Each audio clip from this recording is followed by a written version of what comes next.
কাউকে বাইরে থেকে দেখে এটা ভেবে নিও না যে সে অনেক ভালো আছে, আবার কাউকে বাইরে থেকে দেখে এটা ভেবে নিও না যে সে অনেক খারাপ আছে।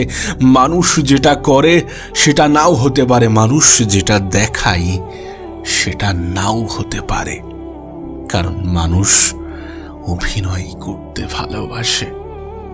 এ পৃথিবীর অনেক মানুষ নিজের কষ্ট গোপন করার ক্ষমতা রাখে।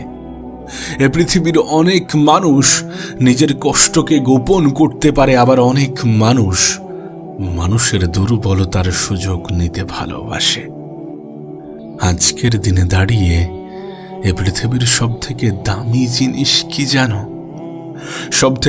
সব থেকে মূল্যবান জিনিস কি জানো? বিশ্বাস। হ্যাঁ, বিশ্বাস যদি ভুল মানুষের উপরে চলে